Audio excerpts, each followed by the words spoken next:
Last time I spoke to you, it was the pair of you. I've got you on your own, if you excuse the expression for once. Are you ever going to actually ever stop?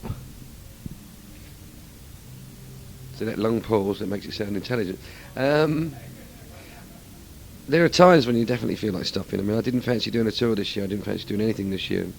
We had about 10 months off. And now that I'm actually doing it, I very much enjoy playing at the moment.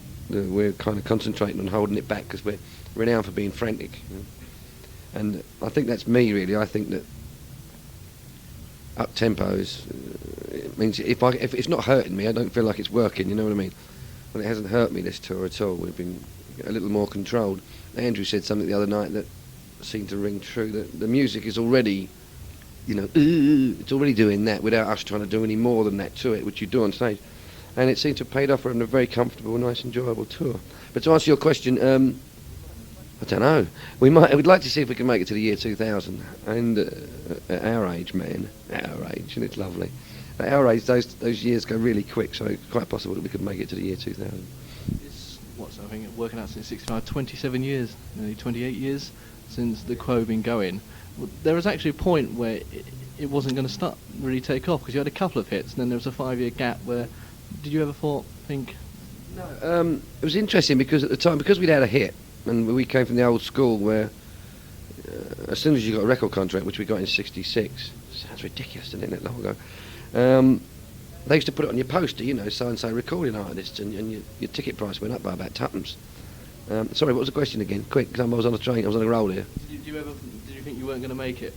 Oh, and once you had your first hit, which was really something, you know, the song after that was a complete flop, and there was one after that, Iced in the Sun, which was a hit, and the period after that we had sort of minor tickles at the chart, but I think we were lucky that we had that thing where at least we're status quo. If we had to stop and start again, it meant either changing the name and going back to total obscurity, whereas at least you had that name, or some people, oh, it's them, is it? Whether you liked them or not, at least you had a name to go with, and we, for quite a few years, felt that we were status quo whatever way, good or bad. So we were lucky. We just kind of hung on to it and kept on working and things. So, 27 years. Why have you waited now to do a book of your life? Well, there've been 3, I think. Yeah, 3 books. Yes, there's kind of the other 3 books were like other guys. One or two of them were John Shearer, and one was very interestingly, I think, a guy called Tom Hibbert, who does the stuff for Q magazine, the one who tears everybody apart every week. And we did something to him recently, and he tore us apart as was expected. And then someone pointed out to us that he'd actually written a book about Quo. And when you read it, his nose is firmly up the rear end. Well, you know, and all those books have been very right. The boys did this, and then the boys did that, and aren't they wonderful the way the boys did this, and then the boys did that. This was more. Richard and I were interviewed together and separately, and we looked through this. It came last year when we were here. Somebody came in with this really old book of clips, which sparked the manager off into that idea. And so most of the book is stuff that Richard and I were actually said, when it's the truth.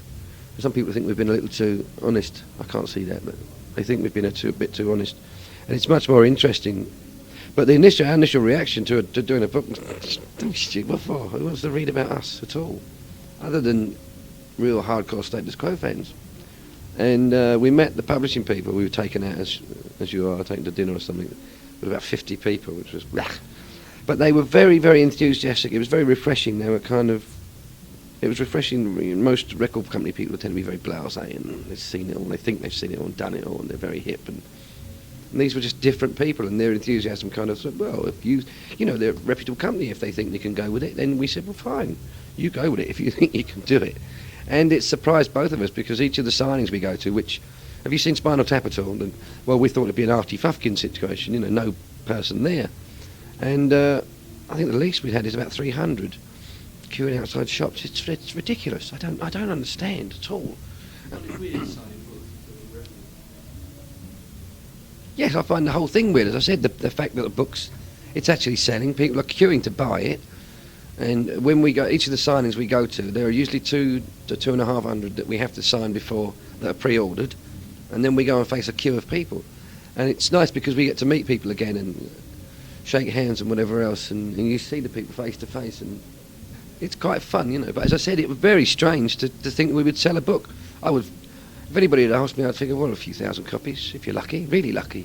And I think we're doing at least 40 or 50,000 so far, and it's still going. Who do you think, because you spread such a long time period, who do you find the fans and the people that are buying the books and the people coming up to you now? Is it all ages? It is all ages. I know it's going. I'm getting fed up hearing that too, to be honest, but it's true. There are people, kids from, if their parents bring them, 5, 6, 7, 8 years old. And it's very interesting, because yesterday in Glasgow, we did a signing, and we met these two girls that have been coming to see us in Glasgow since they were 13.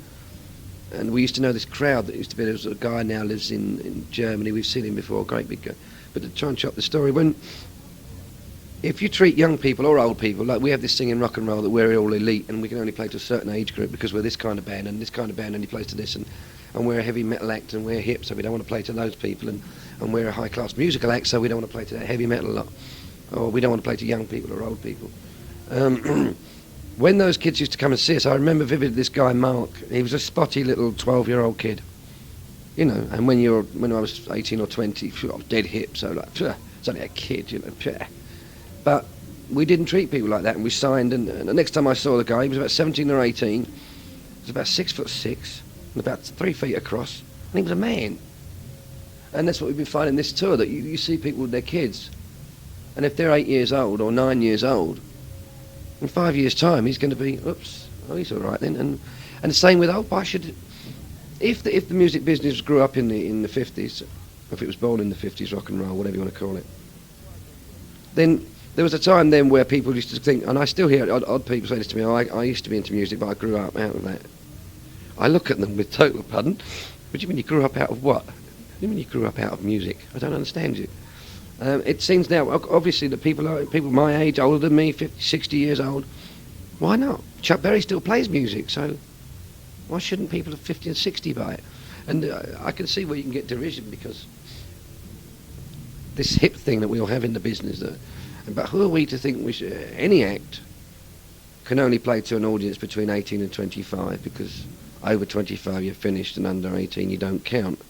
It's so strange that we do that in our business. We should take in everybody. There's nothing wrong. We read a review the other night, which was really great. Which is, we all like those. If we see a good review, we all have a good read. That it finished off with "No one looks out of place at a Quo concert," which is great, because years ago, if it was the denim hordes as they were called, I dare say some people used to feel wrong because they weren't in denim. That was one of the only things I didn't like about it. Although it was great to see all those fans, I don't like the idea that there has to be a uniform or a type of fan. And there was something I was watching on TV last night. I'm going to waffle on, you'll chop, of course. It was Sparks, that band Sparks, do you remember? And there's some sort of resurgence and they were going on. The guy was saying he's much happier now because things are kind of polarised in certain areas, that music won't blend with that music. I think that's bad. I don't think that's good at all. I remember being told not to mention that I liked ABBA in the early 70s, and certain acts you shouldn't mention that you like because it's not good for your image. It's a load of cobblers. I think everybody out there should have the chance to say, yeah, I like ABBA, or I like Status Quo, or I like Floyd, or I like Rage, or Petra, whoever. I don't think we want to go back to that thing where because you like that band, you must like that band because they're hip. And that starts in school and stuff. I remember in school with the Beatles being very hip, and then whoops, they weren't so hip because the Stones were hip, and whoops, the Beatles were hip again. And you must drive kids. Man, you should. I like that. I don't care. That's what I like. You've never really taken notice of musical genres around you, have they? As they've changed. No, I think that's very dangerous. With trends and such, if you follow a trend, you're following it, you're too late. And if you try to start a trend, I don't think you can. I think that's something that happens. You started the trend because Status Quo have kind of always been mentioned as kind of one of the first heavy metal or heavy rock bands, but now heavy rock bands would probably not admit that Status Quo are in that league. No, they couldn't, could they? No, heavy metal bands or heavy rock bands couldn't say that any influence from Status Quo, but it must have come, some of it must have come. I remember in the early 70s, my brother used to say that he was most embarrassed because it was very cool to be, you ignored your audience for one, because you were much cooler than they were. They were just people, and we're up to these musicians. And what are we talking about, quick? Heavy metal.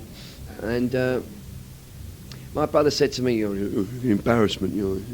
All his mates reckon we look like a formation dance team because no one did any movement whatsoever. It was drastically uncool to do that. And the thing of two people moving together and their heads down and all that, we must have started that because there was none around. But I don't think anybody's going to want to admit that at all. But it doesn't mean we were anything wonderful. It just happens that the time was right. That sort of move took to people.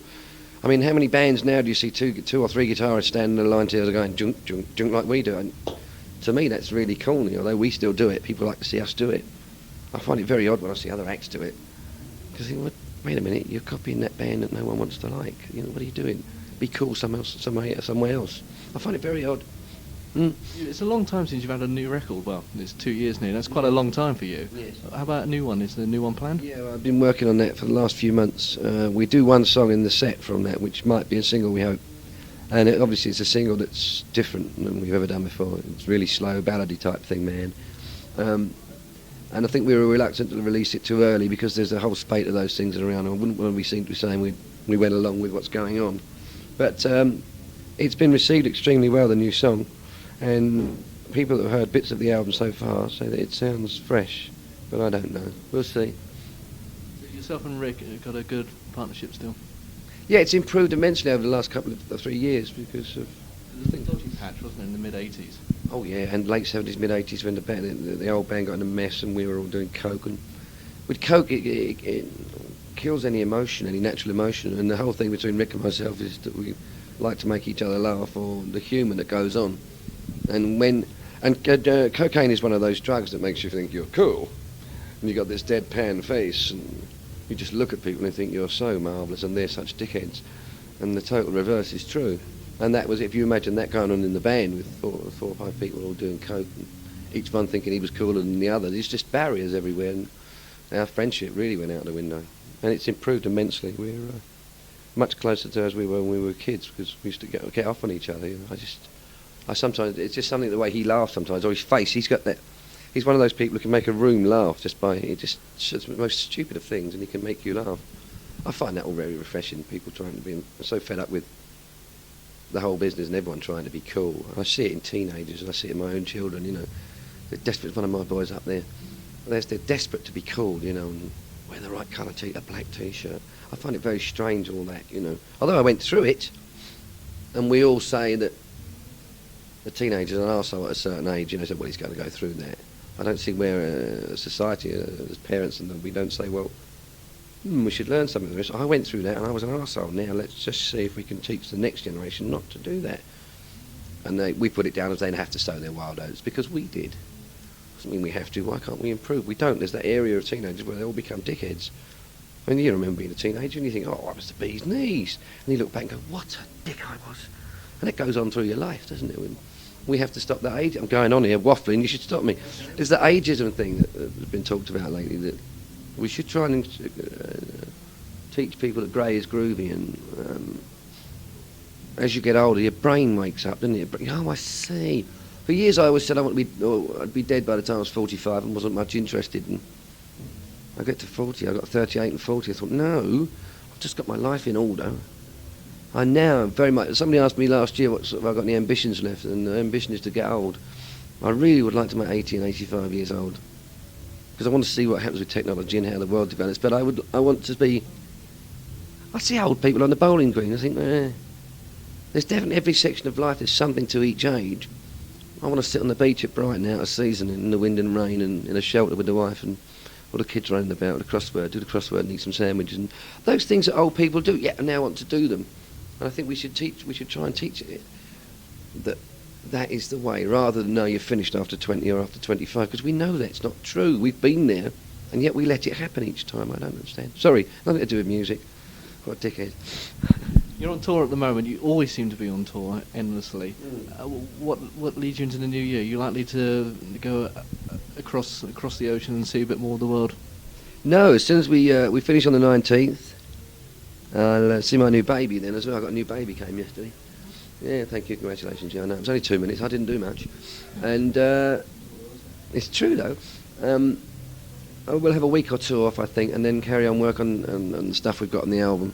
There are summer festivals to do, and there's a couple of specials that we have to do in this country, I believe. And that will take us round to the next British tour. That's if we don't do anything in Europe. So I have that thing that I want to slow down, but I'd still... So if you talk to me now, before a show, I think, well, yeah, I think we should slow down a bit. If you catch me when I come off, particularly if it's been a good one, I'll do anything. I'll do 7 to 8 shows on the trot, which... Yeah, it's hard work.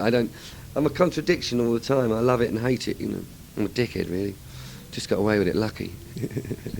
Thank you.